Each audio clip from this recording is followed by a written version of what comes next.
Buenos días, mi coronel. Buenos días a todos los asistentes a la aula virtual de la Fundación Excelencia Liderazgo y Transformación y a los cientos de personas que nos sintonizan usualmente en Facebook para este ejercicio académico que hacemos a diario con el fin de reconstruir la memoria histórica aún no contada del conflicto armado en Colombia. En el día de hoy llegamos a la emisión número 99 de esta tarea que nos hemos propuesto de realizar en las mañanas de Colombia y del mundo, con el fin de compartir informaciones que son desconocidas o que han sido manipuladas por los amigos de la izquierda armada y desarmada en Colombia. El tema que nos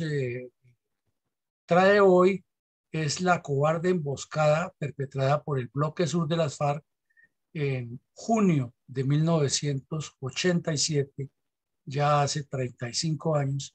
cuando más o menos 100 bandoleros encabezados por el Mono Jojoy tendieron una emboscada sobre la vía Puerto Rico-Caquetá a San Vicente de Caguán y asesinaron a 26 soldados y a un conductor civil del ejército. Este fue un hecho histórico que cambió la dinámica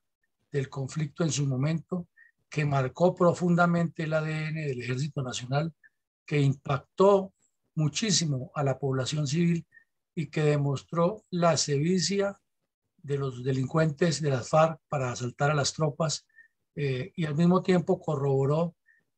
la cercanía que tenían desde hacía ya una década con el narcotráfico en la misma zona donde el M-19 había iniciado esta carrera de guerrilla narcotráfico en aras de buscar la toma del poder. Este evento nos tiene que traer muchas enseñanzas, no solo desde el punto de vista militar, sino de lo que ha sido la difícil tarea de Colombia para luchar contra el terrorismo comunista matizado de narcoterrorismo.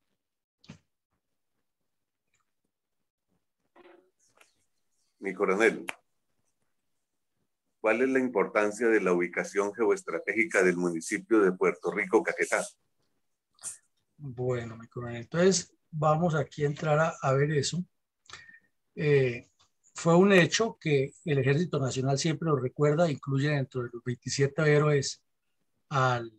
conductor civil que iba en uno de los vehículos emboscados y lo ha considerado con su numeral el Ejército Nacional, que son héroes por siempre. Respecto a su pregunta,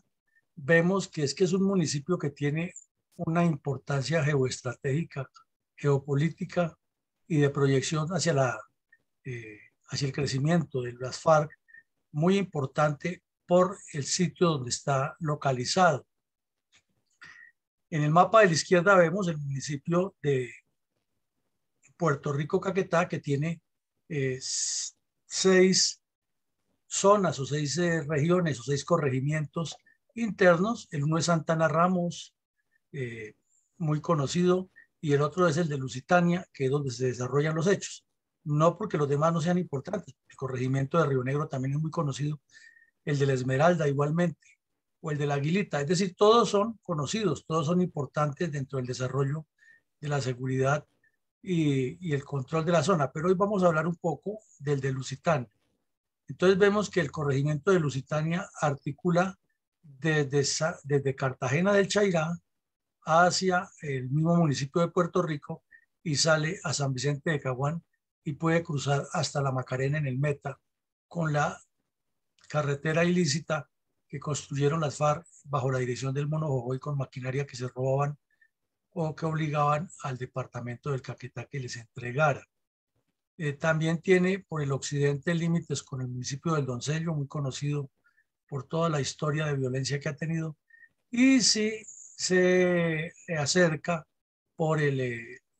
monte, por la selva, por las ondulaciones que hay allí, llega directamente al municipio de Florencia,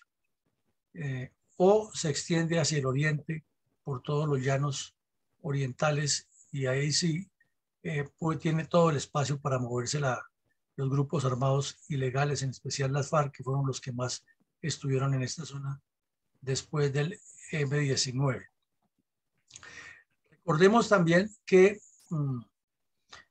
Por su ubicación geoestratégica, vemos la localización del municipio, del departamento del Caquetá,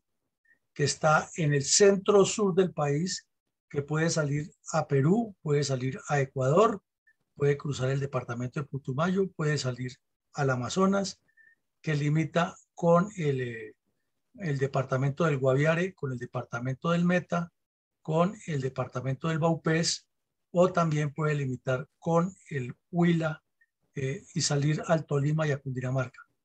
Es decir, que cuando las FARC escogieron la zona del Pato, como lo hemos analizado tantas veces, como su retaguardia estratégica aquí al norte del Caquetá y límites con Meta y Huila, escogieron el sitio preciso para extender todo un proceso revolucionario sobre la cordillera oriental para la toma del poder y la salida al llano o la salida hacia el Pacífico, que tampoco es muy lejos en términos de movimiento geohumano a través de la geografía suroccidental de Colombia. Tampoco queda muy lejos del departamento del Caquetá de la zona oriental de Nariño. Tal vez todo esto no se analiza y por eso estos grupos de las FARC crecieron tanto en la región del Caquetá y se apropiaron del control geoestratégico y geohumano de esa región. Ahora, si miramos dentro del mapa del Caquetá, el municipio de Puerto Rico está perfectamente ubicado para que sea el enlace con el Huila al occidente o para que sea el punto de contacto en el norte con el Pato, o que tenga la salida hacia el Guayabero y hacia el Meta, o hacia el sur a los llanos del Yarí y con extensión a los otros departamentos que ya nombramos. Entonces, estas serían las condiciones geoestratégicas que facilitan el florecimiento de grupos terroristas, habida cuenta que es una región que para la época estaba menos poblada que ahora, que el narcotráfico estaba tomando mucha fuerza aquí en el Cartagena del Chairá y con extensión a todo el suroriente del departamento del Caquetá y los demás departamentos aledaños, que históricamente la colonización ha sido armada con presencia de personas al margen de la ley, con grupos ilegales que inicialmente estuvieron las guerrillas liberales abriendo zona y que luego fue aprovechada por el Partido Comunista para insertar las células de las FARC. Eso a grandes rasgos serían las características geopolíticas y geoestratégicas del municipio de Puerto Rico, mi coronel González. Gracias, mi coronel. La activación de la coordinadora guerrillera Simón Bolívar y la preeminencia que tuvieron las cuadrillas del ELN y las FARC en todo el país desataron entre 1987 y 1992 una serie de acciones terroristas mediante incursiones típicas de infantería ligera apoyada por artillería artesanal y armas de acompañamiento, con el fin de sorprender, copar y arrasar unidades tamaño pelotón o contraguerrilla. En ese orden de ideas, ¿cuál es la importancia estratégica del sorpresivo y demoledor ataque terrorista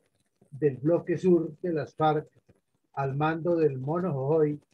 contra tropas del Batallón Cazadores en hechos ocurridos en el corregimiento Lusitania del municipio de Puerto Rico, Caquetá, el 16 de junio de 1987? Bueno, mi coronel, efectivamente fue un hecho luctuoso, lamentable, trágico, de mucho éxito para el plan estratégico de las FARC en el momento en que ya no habían podido cumplir lo que llamaban la campaña bolivariana para la Nueva Colombia, que la había previsto Jacobo Arenas para que en el año 89 lanzaran la ofensiva final. Pero sí se habían sumado una serie de factores allá, desde el entrenamiento que les hizo Jair Klein a las guerrillas de las FARC, sobre todo en esta región que estoy señalando con el cursor, los llanos del Yarí, el suroriente del departamento del Caquetá, límites con Putumayo y con Amazonas, donde prepararon lo que llamaron los cuadros de mando y se extendían hasta el Meta, donde tenían el fortín de Casa Verde, en particular en la zona de la Ucrania, donde el hijo de Jacobo Arenas otro terrorista que se llama Andrés París, dirigían la Escuela Nacional de Cuadros de las FARC. Entonces, en esta zona preparaban a los que llamaban los comandantes de compañía, hacían los cursos de todas las actividades previsibles para fortalecer, empoderar una guerrilla, y es otro elemento casi desconocido, que desde esa época las FARC procuraron mucho por empoderar y estructurar a sus cuadros de mando, porque la teoría de tiro fijo era que cada guerrillero debía ser un potencial cuadro de mando, no simplemente un ejecutante. Entonces era un hervidero de cursos de todas las actividades posibles de armamento, de primeros auxilios, de explosivistas, de conducción de pequeñas unidades y en particular uno muy especial que era el de los comandos o fuerzas especiales, como lo llamaron inicialmente, que después lo apodaron los pisasuaves ellos mismos, y fue el que les inició el señor Jair Klein y otros terroristas salvadoreños, argentinos, brasileños, vietnamitas, que estuvieron allá en toda esa zona de Casa Verde y el Caquetá. Y como lo hemos explicado, tenía tres áreas muy hábiles, tres áreas muy hábilmente manejadas por parte de Tiro Fijo, que era la zona del Pato al noreste del departamento, la zona del Yarí al sur y la zona de Uribe en el Meta. En ese triángulo, un poco largo, Tiro Fijo se movió muchísimo tiempo, pero siempre sabemos que, como dice la canción, que en esa tierra nació, en ella también vivió y en ella quiso su entierro. Él tenía como retaguardia estratégica el Pato y casi nunca se manejó esa información de esa manera, sino que siempre se le buscó primero en la Uribe y luego en los llanos de Yarí, y el tipo estaba escondido en el Pato donde murió. Infortunadamente vinimos a aprender eso fue después de que el señor falleció, y hoy el Pato, con su cuento de la Reserva Especial, sigue siendo un emporio de las FARC para los supuestos desmovilizados del Congreso. Y si vemos, cuando nace la narcotalia, ahí también comienza Iván Márquez su trasiego desde el Pato, sale al Baupés y entra a Venezuela, de acuerdo con el documento que ellos nos publicaron antes de que cayeran el Paisa y Romaña y Santrich. Entonces el Pato sigue siendo importante y es que lo hemos visto por su ubicación geográfica aquí, en esta zona, es el punto de despliegue hacia la cordillera, hacia el llano, hacia el occidente y hacia el sur. Y ahí fue donde Tiro Fijo hizo toda su larga carrera delictiva, pero como decimos, se descubrió al final. Y también toca usted un punto importante, mi coronel Alarcón, que siempre necesario recordarle a nuestra audiencia, es una mentira y una falacia que las FARC llegaron a la guerra y movimientos. Nunca llegaron a eso. Llegaron fue a hacer acciones tipo infantería ligera, porque llegaron a tener organización de especie de compañías de infantería, pero de la manera de bandidos de las FARC, pero la tuvieron y utilizaron artillería artesanal, que eran los famosos cilindros y lo que llamaban los tatucos, y también tuvieron morteros y armas de acompañamiento, ametralladoras, y desde el principio, estamos hablando desde los años 60, siempre tuvieron ametralladoras .50. Por eso cuando nos echan el cuento chino de que en Marquetalia, Río Chiquito y el Guayabero, cuando el ejército entró a sacarlos, eran unos humildes campesinitos que tenían escopetas, están mintiendo quienes dicen eso y quienes elaboran esa teoría, porque en Marquetalia tenían ametralladoras .50 y lo mismo Ciro Trujillo tenía ametralladora .50 y de hecho, antes de que entrara la operación Marquetalia, con una ametralladora .50 fue que derribaron un avión de aerotaxi y mataron los pilotos y se robaron lo que llevaba el avión. Entonces, hechas estas aclaraciones, viene la época en que las FARC pasan a una ofensiva más contundente y Jorge, como le decía, Tiro Fijo al Mono Jojoy, asume la responsabilidad de esa emboscada atroz que vamos a relatar en el día de hoy y analizar. Esa es la importancia, mi coronel. Mi coronel, ¿cuál era la situación de las cuadrillas de las FARC en la jurisdicción de la 12ª Brigada en 1987? Bueno, mi coronel, para entender cómo se llega a esta emboscada tan atroz y qué era lo que estaba pasando, es que el departamento del Caquetá se convirtió en la retaguardia estratégica y financiera de las FARC, porque encontraron allí la mina de oro, tanto en narcotráfico como en otros elementos que se dice que existen allá, que están por explotar y que pueden ser muy útiles para el desarrollo en agua, porque es que el departamento tiene mucha agua y una guerrilla lo que necesita es fundamentalmente agua para que pueda sembrar sus cultivos de pan coger y sobrevivir sin necesidad de moverse mucho tiempo, que puedan tener fincas para cultivar ganado, gallinas, además de que pueda tener los ríos, como los tiene el Caquetá, para que les entren los víveres secos y se puedan mover y constituir caletas y los bandidos no tengan que armar igual de pesados que un soldado, sino que tengan la forma de moverse mucho más rápido y puedan actuar. Entonces, desde que nacieron las FARC, se creó la cuadrilla 2 o la cuadrilla segunda de las FARC en la zona del río Lozada, en Caquetá. Y esa cuadrilla se convirtió en la base de ir creando otras. Y en la medida que con el tiempo fue creciendo las FARC, de ahí se desdoblaron la cuadrilla 13, 14, 15 y 32, que nace en el Putumayo, pero con un embrión de las cuadrillas anteriores. Esto significa que las FARC hacen un crecimiento metodológico y que se asientan en la jurisdicción de lo que antes se llamó Comando Operativo número 12 y luego Brigada o decimosegunda Brigada, pero es todo un proceso histórico que se va dando a la par con el crecimiento de estas guerrillas. Y eso hay historia larguísima, como lo hemos anotado en anteriores ocasiones, está por escribirse todo lo que ocurrió en ese periodo. Y el narcotráfico, a partir de 1978, entra a jugar un rol demasiado importante en todo este proceso. Entonces se deduce que así como las FARC, como el M-19 fue el que inició con este desarrollo en el Caquetá y el Putumayo del crecimiento relacionado con el narcotráfico y tuvo un contacto muy concreto con el señor, el dictador Torrijos de Panamá. Obviamente las FARC lo tuvieron, igual que lo tuvieron con Daniel Ortega, e inclusive en el año 83,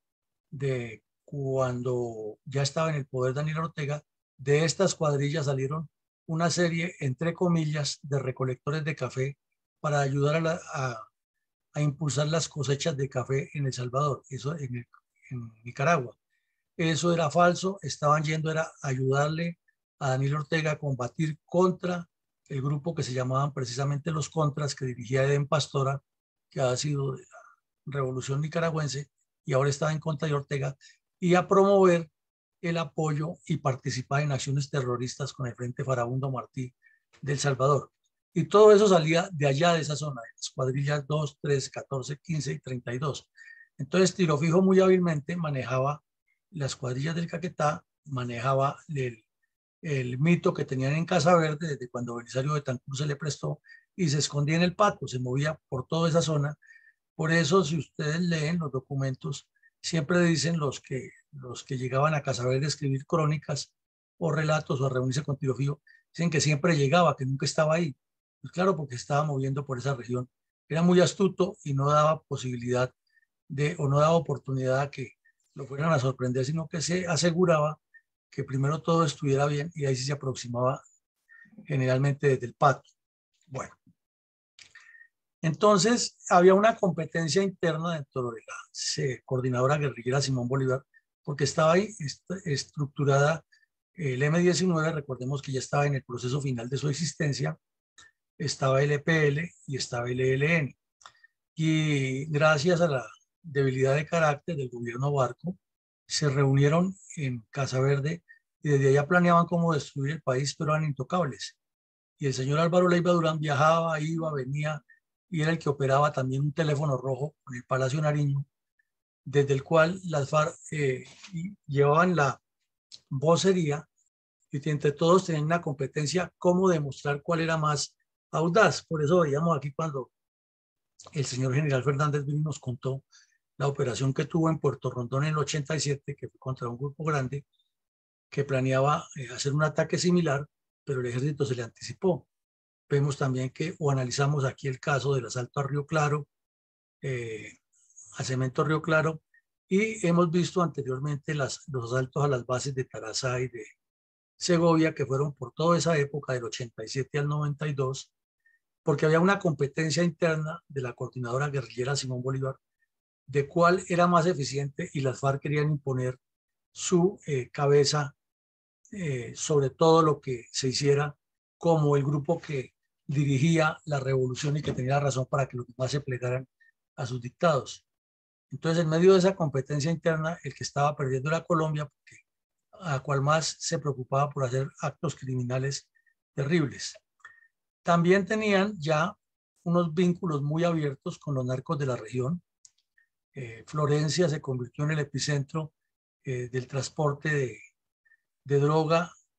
o de insumos para mejorar la droga. San Vicente del Caguán y Puerto Rico y Cartagena del Chairá, en particular esos tres puntos, como el epicentro del control de los narcos de la región. Pablo Escobar, que estaba en su esplendor, asumió directamente los negocios del procesamiento y el transporte de la coca hacia el exterior. A pesar de que se acababa de destruir la zona de Tranquilandia, lo que dio motivo fue para la creación de muchos más laboratorios y estructuras de procesamiento de coca, y las FARC fueron consiguiendo los recursos que necesitaban para desarrollar la campaña bolivariana de una nueva Colombia, que se les truncó porque se demoraron mucho los contactos de los diálogos con Belisario Betancur, y por esa competencia interna que se armó con la coordinadora guerrillera Simón Bolívar, que le dio un cambio de forma, más no de fondo, a lo que querían las FARC. Mientras operaban su sede en Casaverde, que era apenas un sitio de encuentro y no era el epicentro principal. Bueno, también tenían o desarrollaron una tarea larga de lavado de activos que casi nunca se combatió, y solo hasta los años 2006, 2007 en adelante fue que se le comenzó a meter más impulso a esta actividad de evitarles el lavado de activos, aunque antes se había hecho, vamos a decir que no se había hecho,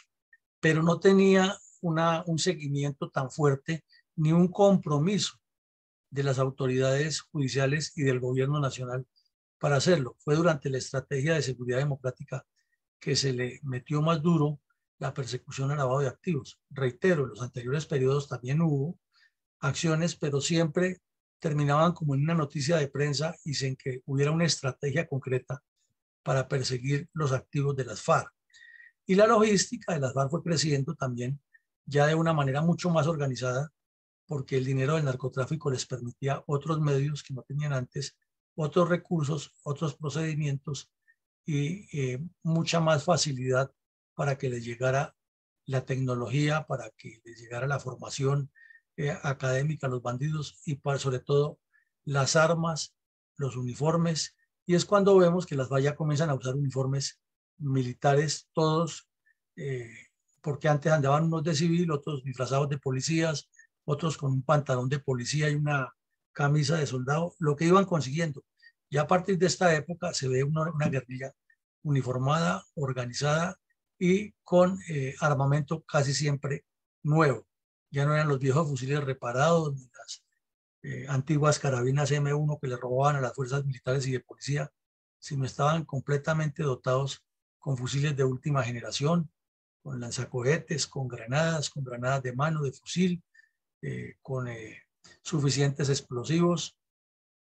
Hay un cambio, hay un salto cualitativo y cuantitativo en esa época de las FARC. También a partir de los años 80 se incrementa en el Caquetá, Putumayo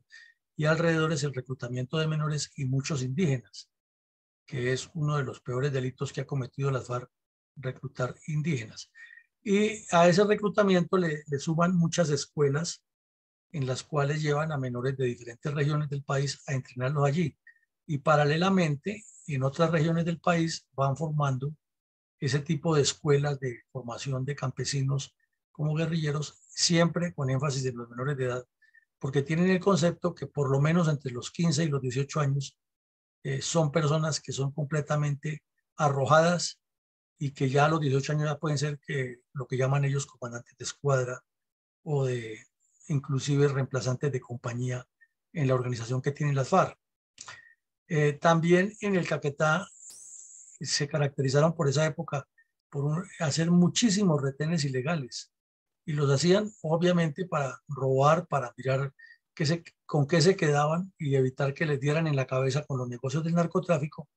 pero también desde luego era para generar ese concepto de que tenían controlada la región, arengaban, quemaban vehículos, destruían, aparecían y desaparecían. Entonces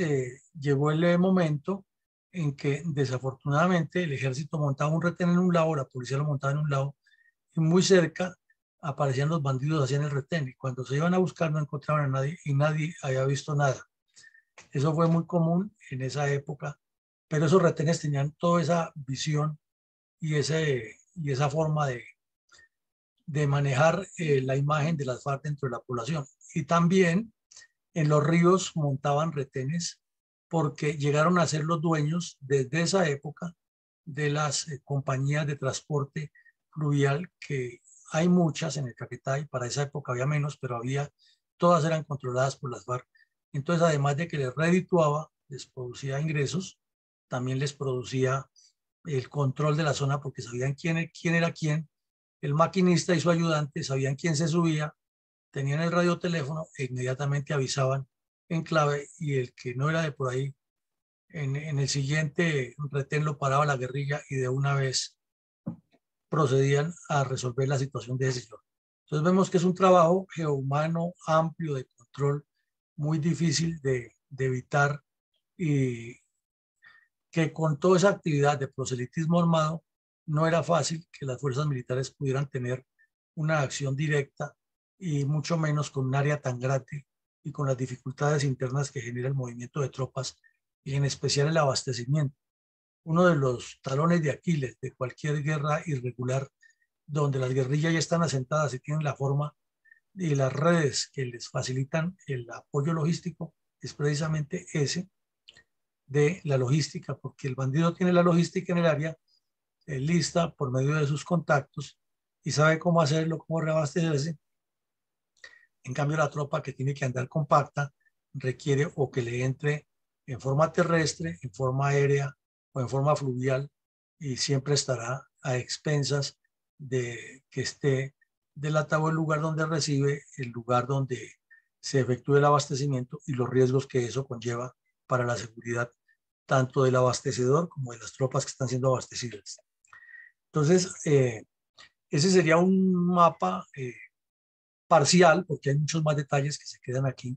de lo que era la situación general de las cuadrillas de las FARC en 1987 en la jurisdicción del batallón Cazadores y de las demás unidades de la 12ª Brigada. Mi coronel, ¿me permite una complementación que de pronto pueda ser útil a su explicación? Claro que sí, mi coronel, obvio. Mi coronel, el departamento, la capital es Florencia y está en la mitad del departamento en dirección norte-sur. Y hay dos carreteras vitales para la economía, la que sale hacia el norte San Vicente del Caguán y la que sale hacia el sur hacia Belén de los Andaquíes. Pero en este caso, lo importante es la que va hacia el norte. Entonces, recordemos un poquito que el M-19 fue a disputarle años antes ese territorio a las FARC, cuando cayó allá el avión con las armas, acuatizó en el Orteguaza, etcétera, etcétera, una historia ya pasada, pero eso es debido a la gran riqueza de esta tierra y por eso fue que las FARC se fortalecieron tanto en esa región, comenzando por la riqueza ganadera que la inició don Oliverio Lara con su famosa hacienda Larandia, saliendo ahí de Florencia, y es precisamente donde inicia la carretera esa de el eje principal hacia San Vicente del Caguán, pasando por poblados como Larán, Montañita, Doncello, Restrepo, Paujil, Puerto Rico y que llegan hasta de a donde parte también una derivación hacia Cartagena del Chairá para ir a las orillas del río Caguán hacia el oriente. Entonces esta región es tan rica que facilitó todo ese proceso que usted nos acaba de explicar de desarrollo terrorista y crecimiento de tantas cuadrillas. Además, también es muy productor agrícola, entonces hay muy buena economía. Entonces, las FARC siempre pretendieron o han pretendido dominar ese tramo entre Florencia y San Vicente porque alrededor de él hay mucha riqueza agropecuaria y ganadera. Y ahora, lógicamente, pues también coquera. Pero eso pasaba desapercibido a las autoridades políticas y el ejército, pues haciendo mucho esfuerzo, puso su batallón en San Vicente, batallón cazadores, pero a pura fuerza pues de milicia no se podía lograr un desarrollo adecuado y lo que pudo hacer las FARC casi que impunemente tras la atalaya de la cordillera, porque recordemos que ese concepto de usar la cordillera oriental como atalaya entre los llanos y las planicies orientales de Colombia y la parte andina montañosa, la inició Juan de la Cruz Varela con su famosa cortina en el Sumapaz. Y entonces, después, en esta época que usted nos está narrando, ese concepto se aplicó también ahí en el sur de la cordillera, en el departamento del Caquetá, y por eso el gran progreso que tuvo este grupo terrorista en esa región. No, pues muchísimas gracias, me coge muy claro su complemento. Y desde luego, además de San Vicente, querían llegar a la Macarena, que fue la famosa carretera selvática que hizo el Mono Jojoy, y complementa todo lo que usted dice, para llegar desde Garzón, desde Florencia, desde Algeciras, cruzar la cordillera y caer al llano, teniendo esa carretera que usted mencionaba. Muchísimas Correcto. gracias, Nicolás. Con gusto.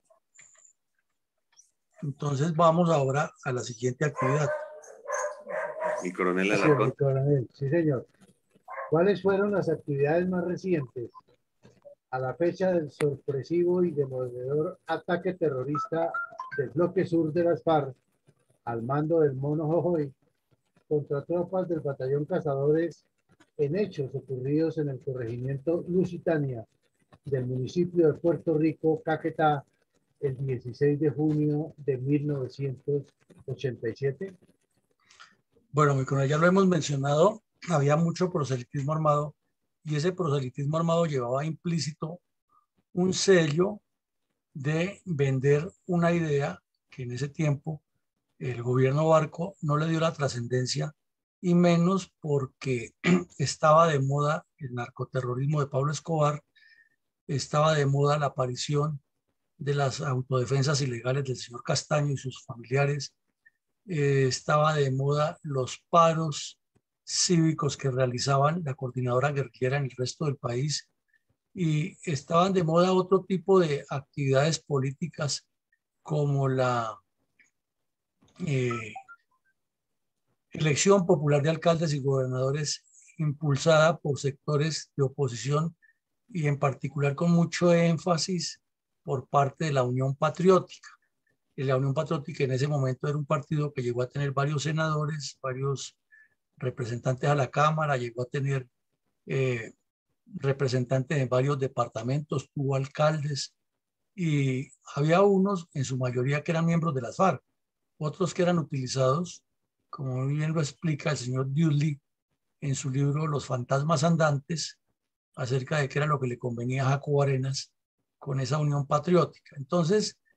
todo eso lo combinaba la izquierda con el secuestro en todo el país. La guerrilla de las FARC era especialista en eso, y esa permanente actividad de proselitismo armado en el Caquetá tenía un propósito muy claro, y era que alrededor de esa retaguardia estratégica se quería crear el mito de que existía una especie de república independiente. El que detectó eso muy rápido, porque era un hombre de una visión estratégica muy grande, fue mi general Fernando Landazábal Reyes, y fue el que se propuso en crear unidades tipo brigada, así fueran comandos específicos, en el Amazonas, de pasar del comando operativo a la brigada, dejar todo el plan para que eso se desarrollara en el Caquetá, de llevar un batallón de ingenieros a la selva del Amazonas y otro batallón de ingenieros al Caquetá, y desde luego de incrementar algo que nunca se hizo y se perdió en el tiempo, que fue la Escuela Técnica Agrícola de La Tagua, para ganarle ese espacio a la guerrilla. Y desde luego, pues la base aérea de Tres Esquinas estaba dentro de esa programación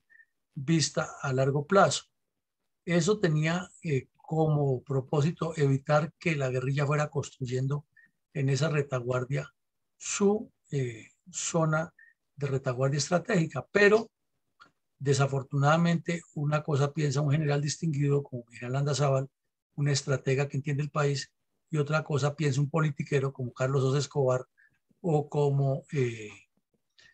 Álvaro Leiva Durán, que estaban buscando sacar réditos personales, y desde luego un gobierno como el de Barco completamente alejado de la realidad del país frente a lo que estaba ocurriendo. Entonces, ese proselitismo armado tenía ese propósito, legitimar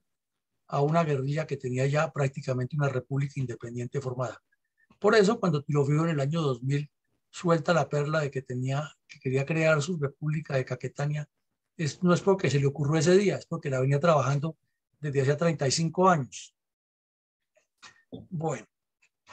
en esos mismos días hubo muchas actividades de las que suelen ocurrir en la guerra de guerrillas en Colombia, que sería larguísimo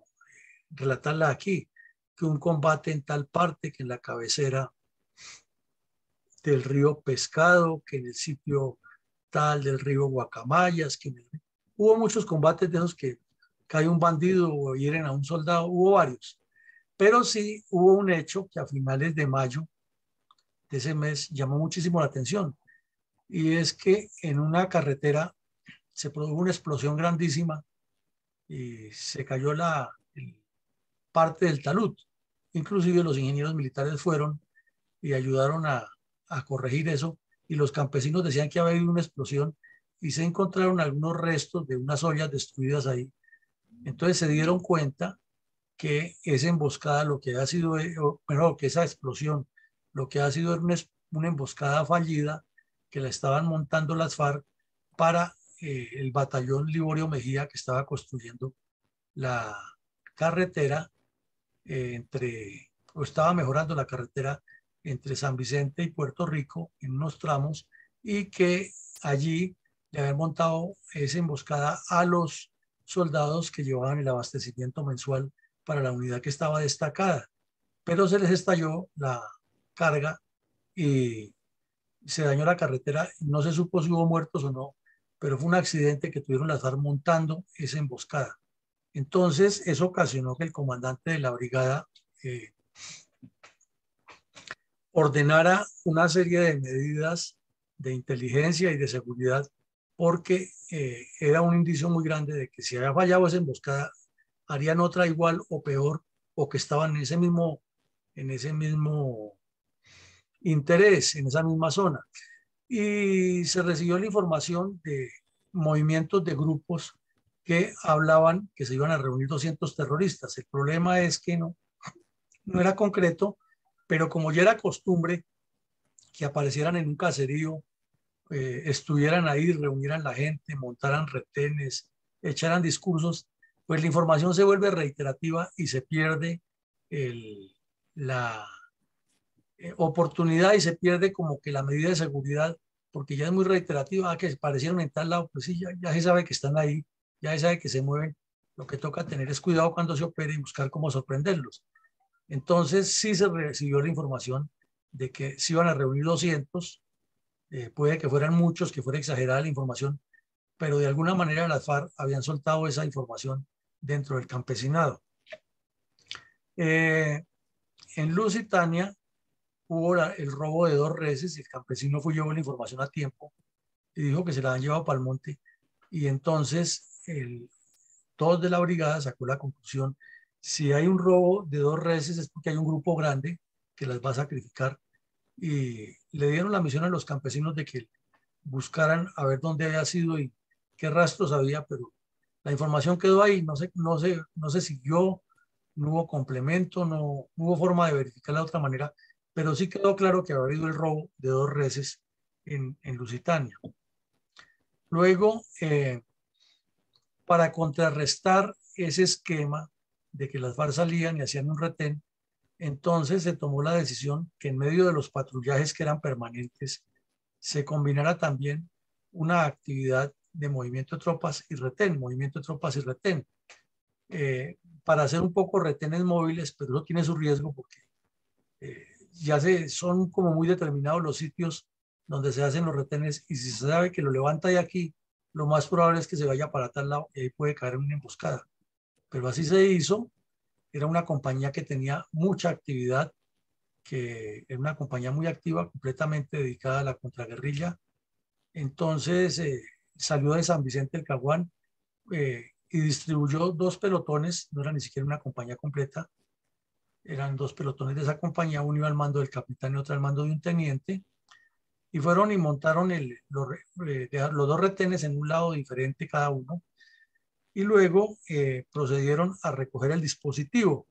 Lo que llamó la atención es que durante esos 2 días que estuvieron esos retenes móviles, no hubo ninguna información relacionada ni ningún complemento al tema del robo de las reses, sino que fue, por el contrario, nadie había visto nada, nadie había escuchado nada, y silenciosamente el Mono Jojoy estaba colocando a más de 100 bandidos en un sitio crítico por donde tenían que regresar los soldados al batallón cazadores eh, eh, de retorno ya de la operación, que entre otras cosas salió con cero pollito, no decomisaron nada, no consiguieron ninguna información, pero así ocurrió la actividad reciente a esta emboscada.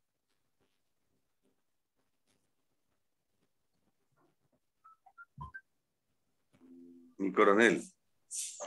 ¿cómo se produjo el proceso de acercamiento y golpe de mano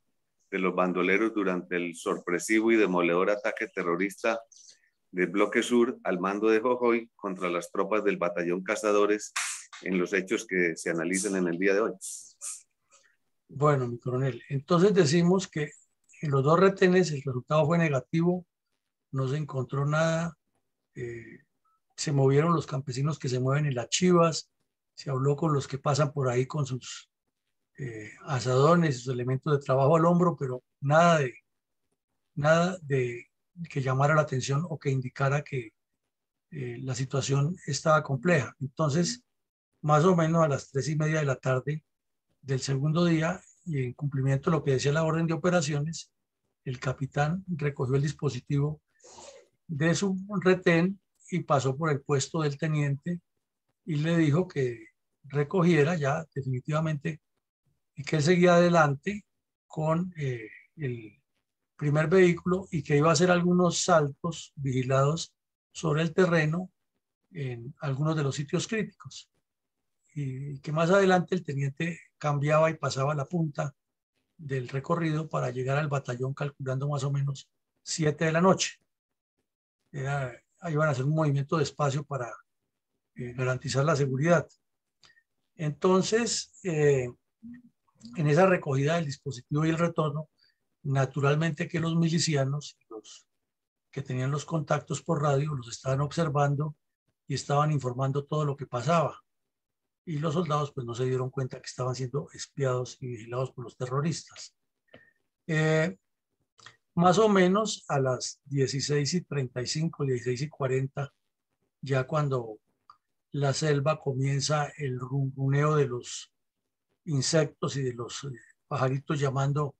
a todas sus bandadas al reposo. El camión donde iba el capitán entró donde estaba montada la emboscada muy cerca de un puente y el terreno pues era el propicio para una emboscada. Tal vez no tuvo tiempo de haber hecho el desembarco y hacer el registro, sino que se confió que había que hacer la seguridad era en el puente. Eso pues no lo sabemos porque desafortunadamente el señor murió, pero lo que sí se sabe es que él venía, ya había hecho otro salto vigilado y no había encontrado nada. Entonces, cuando el camión entró, inmediatamente sonó una explosión aterradora, aturdidora, y el camión pues voló por los aires, una caneca de 55 kilos, de 55 galones cargada con explosivos y con metralla. Pues el camión quedó completamente destruido y los soldados que iban en el camión casi todos murieron de una vez, conductor. Entonces el teniente que venía detrás escuchó la emboscada y alcanzó a desembarcar. Resulta que donde él desembarcó también ya había montado un grupo de seguridad grande para hacer el aniquilamiento. Lo que se desarrolló de ahí para allá fue un combate de defenderse de lo que quedaron en completa situación desventajosa y tratar de maniobrar. El teniente también quedó herido. Los soldados reaccionaron como pudieron, pero ya era muy difícil superar o contraemboscar exitosamente. Los bandidos alcanzaron a robarse la mayoría del armamento y de los morrales que quedaron buenos de los soldados de la primera parte de la emboscada, y los de la segunda emboscada alcanzaron a herir algunos, hasta que ya llegó la noche y el mono Godoy ordenó recoger lo que había y desaparecerse del área. Entonces fue una emboscada de más o menos 3 horas de duración. Soldados heridos, soldados que quedaron aturdidos completamente por las dos tramos de la emboscada, pero que sobrevivieron, mantuvieron el combate y evitaron que la masacre hubiera sido peor, salvaron parte del dispositivo. El segundo vehículo también quedó casi destruido. No hubo forma de pedir apoyo helicoportado porque los radios no funcionaron. Tampoco era que existiera un apoyo muy bueno en esa época de fuerza aérea para poder sacar las tropas de una situación tan difícil. Fue un éxito total para la sorpresa guerrillera. Fue un error de la seguridad de parte de las tropas no haber desembarcado en ese sitio, pero una cosa es sentarse aquí a hablar y otra cosa es haber vivido la situación como el drama que vivieron estos soldados allá. Hubo remate de heridos y robo de material. Quedó demostrado por medicina forense que a varios soldados les aplicaron el tiro de gracia para poderles quitar el fusil, porque los soldados se aferraban a su fusil y tenían que matarlos o rematarlos para poderles quitar el arma, a otros para robarles los uniformes. Bueno, eso fue una cosa terrible y desastrosa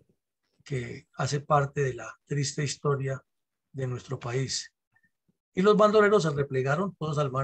mando del mono Godoy, publicaron desde luego el panfleto exitoso y se dieron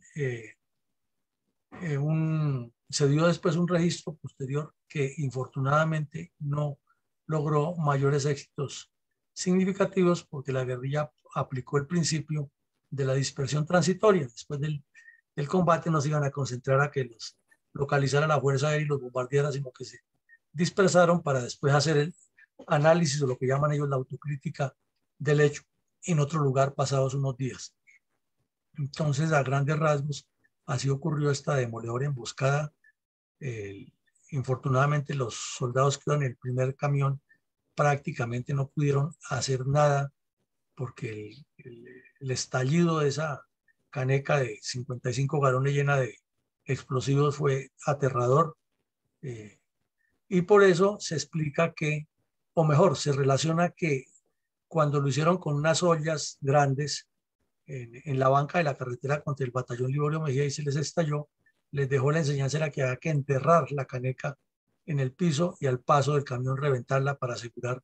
que era más efectiva así y no colocándola en el talud de la carretera. Todo eso les va dando la experiencia y son enseñanzas que se aprenden desafortunadamente con sangre y que a veces no se asimilan ni se interpretan en futuras acciones, y por eso pueden ocurrir fracasos posteriores. Gracias, mi coronel. ¿Cómo se cualifican las estadísticas y resultados del criminal ataque de las cuadrillas dirigidas por el mono Godoy contra tropas del batallón Cazadores en los hechos que hemos estado tratando en el día de hoy, sucedidos el 16 de junio de 1987? Bueno, mi coronel, entonces, en cuanto a militares, hubo 26 muertos, un oficial, varios suboficiales y el resto de soldados. Algunos de ellos quedaron completamente destrozados. El impacto de la explosión fue aterrador. Y el civil, el conductor del vehículo, del primer vehículo, también falleció,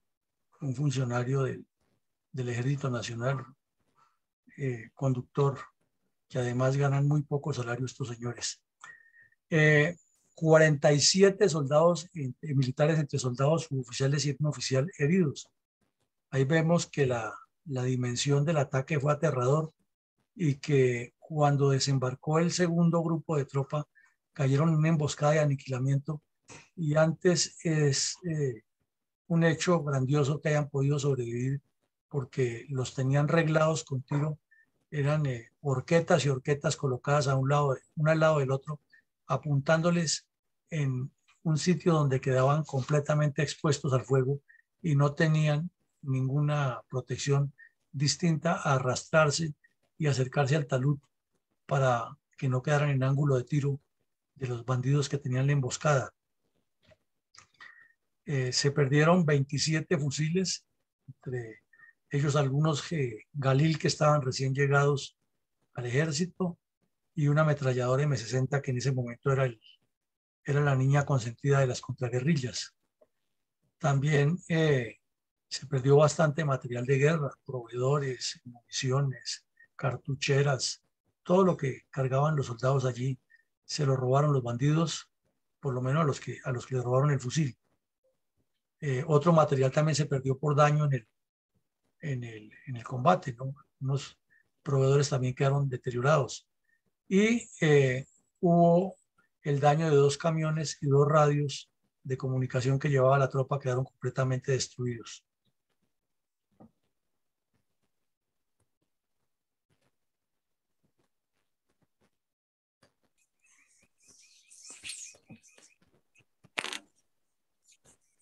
Mi coronel, Sí. ¿cuáles considera que son las consecuencias a mediano y largo plazo derivadas del ataque terrorista de las FARC en el corregimiento de Lusitania? Bueno, mi coronel, entonces aquí quedó claro que las FARC tienen una nueva forma de delinquir. No habían hecho una emboscada de esta manera a las tropas, ni me han planteado un combate tan demoledor como ese. Ya habían ocurrido otros hechos que eran de preocupación, y sí habían ocurrido emboscadas también con explosivos, no era la primera vez que lo hacían, pero ya de arrasar una compañía completa, o lo que se llama una compañía, que no era una compañía en el momento, sino 2 pelotones, porque los otros 2 estaban en otro tipo de operaciones en otra parte de la región, sí marca un hecho de que, digamos, a más o menos 70 soldados le hicieron esta emboscada demoledora. La otra que se tenía historia era la que le hicieron a mi general Valencia Tovar cuando era comandante del Batallón Colombia en el Turpial, en el Meta, donde le mataron toda la compañía completa. Pero esta, en la nueva etapa de la guerra, demuestra una nueva forma de delinquir de las FARC y una intención depredadora total del adversario por medio del fuego y los explosivos. De igual manera, esto se convirtió en un estímulo para lo que decíamos en esa competencia que había dentro de la coordinadora guerrillera Simón Bolívar, de los diferentes grupos, por causar actos atroces que impactaran y dieran la sensación de que tenían un poder muy amplio para llegar a controlar el país. En la parte ya operacional y en la parte de doctrina fue un reto táctico para el Ejército Nacional reevaluar cómo se reestructura las operaciones y cómo se debe trabajar en todo lo que son los altos vigilados y la seguridad en desplazamientos motorizados, porque quedó demostrado que no existía la suficiente instrucción y que había que reevaluar algunos procedimientos y procesos. Eso reflejó también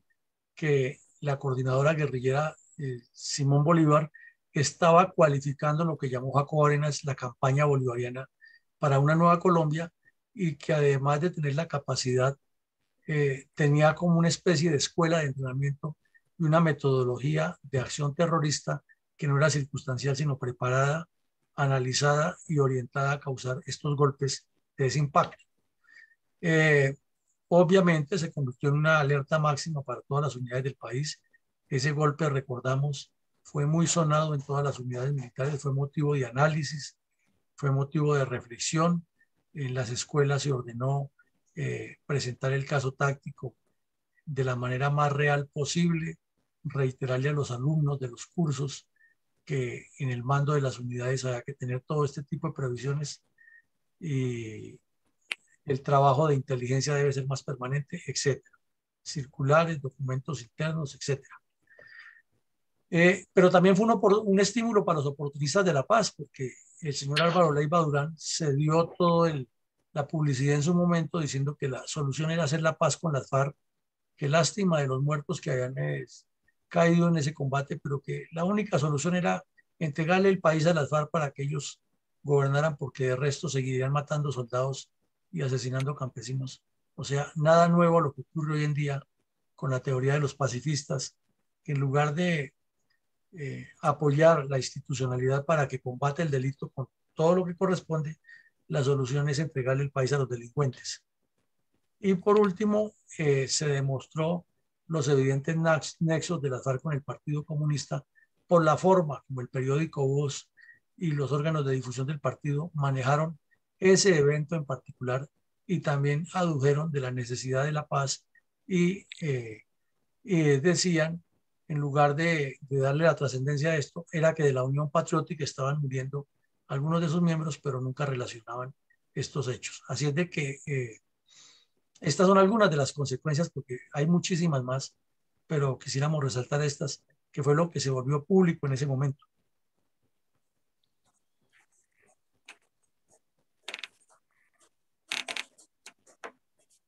Doctor González. Mi coronel.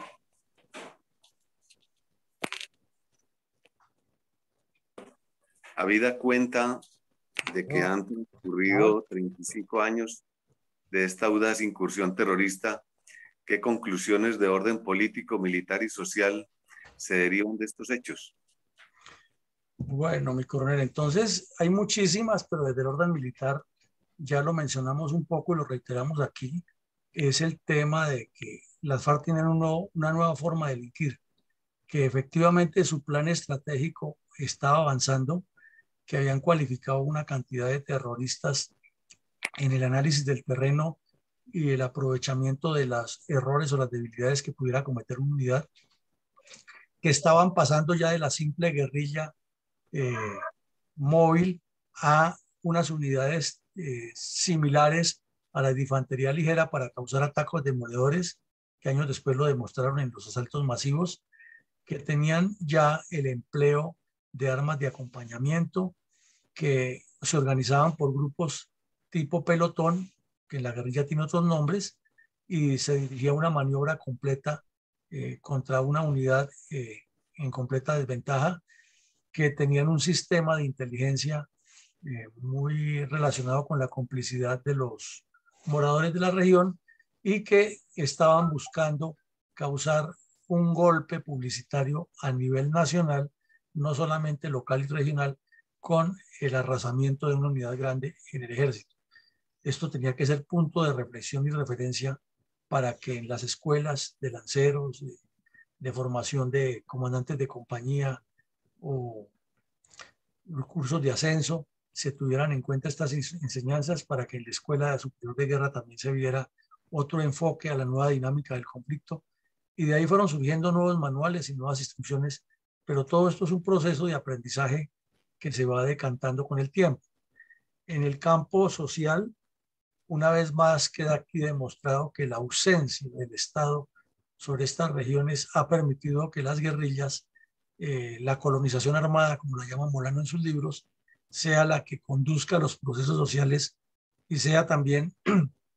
el punto de referencia para que se presenten estos tipos de violencia atados o relacionados con el desarrollo de las regiones y la influencia de las economías ilícitas como el narcotráfico y otras que son conexas al mismo. Infortunadamente, como usted lo dice, 35 años después, la cuestión no ha variado mucho y quizás lo que ha variado es en que ha aumentado el número de personas relacionadas con todos estos fenómenos ilegales, más no con la solución del mismo, porque el Estado no ha tenido los enfoques que le corresponden. Y ha utilizado mucha fuerza militar y policial para resolver un problema que necesita otras acciones, otros compromisos y otras tareas, sin que digamos que no necesite la acción de la fuerza militar y armada, no se necesita, pero el Estado debe estar mucho más activo en otro tipo de soluciones. En la parte política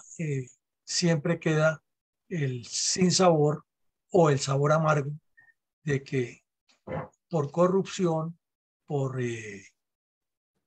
malos manejos, por falta de visión, por no tener integrada la región al desarrollo nacional, los dirigentes políticos se quedan cortos, no están a la altura del reto y en muchos casos algunos de ellos terminan siendo cómplices de los bandidos o manejados por ellos. Entonces, la política de una región de esas ha habido muchos casos en que es dirigida es por los bandidos y no por lo que manda la ley, ya que estos alcaldes o concejales quedan a expensas de la presión de los delincuentes y peor cuando algunos de ellos son de los mismos. En el campo geopolítico nos queda claro que el Estado colombiano no ha tenido una claridad de lo que significa el departamento del Caquetá, tanto para el desarrollo del país como para la seguridad, ni ha entendido cómo Tiro Fijo montó todo su emporio y su retaguardia estratégica allá, y siempre fue un departamento abandonado que, como dicen ellos mismos, si no fuera por los hechos de guerra, por los hechos de violencia, nadie lo conocería ni en los medios de comunicación ni en la geografía nacional. Eso sí es una deuda grandísima que tenemos, pese a que la guerra con el Perú le dio una trascendencia importantísima a ese departamento, pero Colombia tiene una deuda muy grande con la Orinoquía y la Amazonía, territorios que por ser el hinterland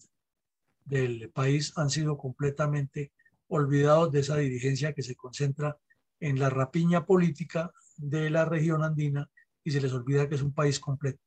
Y estamos en periodo preelectoral y estamos viendo exactamente lo mismo. La rapiña dentro de las ciudades, ningún candidato habla de esas regiones, ningún candidato habla del desarrollo nacional, de la seguridad nacional, sino habla es de que el uno es malo y el otro es bueno, se sacan los trapos al sol, pero no hay una claridad de parte de ellos de una visión geopolítica del país integradora. Y en el campo moral, pues es como la sumatoria de los anteriores, ver que no se ha hecho una estructura mental de nuestros dirigentes para comprender lo que nos ocurre, para comprender que no es atizando enfrentamientos, que no es siendo de derechas y de izquierdas, sino que el país tiene una potencialidad muy grande, que estas ricas zonas requieren de personas con una catadura diferente en el ámbito intelectual, moral y administrativo. Entonces, con esto cerramos. Le pediría a mi coronel González si nos ayuda con sus reflexiones respecto a este caso, para luego pasar a los comentarios de mi coronel, que lee mi coronel Arcón. Entonces, adelante, mi coronel González. Gracias, mi coronel. Pues en este caso, la confrontación del terrorismo es extremadamente difícil cuando la población local no es colaboradora en su protección y por el contrario facilita y apoya la delincuencia. Es un real infortunio nacional que regiones puntuales muy ricas y con mucho potencial futuro sean proclives al terrorismo, incluso no tanto por la amenaza y el miedo, sino por la necesidad insuperable de gobierno que los organice y los haga productivos. Porque un pueblo sin dirección no puede unificar sus capacidades hacia ese anhelado futuro de mejor futuro. Y por lo tanto, sin ese liderazgo se dedica a competir y a las confrontaciones internas, buscando que alguno de sus propias gentes se conviertan en autoridades locales a falta de la autoridad oficial nacional. Y entonces, de esa forma, resultan estas condiciones tan terribles donde el ejército y las Fuerzas Armadas hacen todo lo posible, casi que por suplantar hasta la misma autoridad política, pero que indudablemente no es su función fundamental. Y en ese trasiego, pues se producen estos hechos tan crueles contra nuestros soldados y nuestros policías que aunan con el sacrificio de sus vidas no se logra lo que tanto desea esa misma región.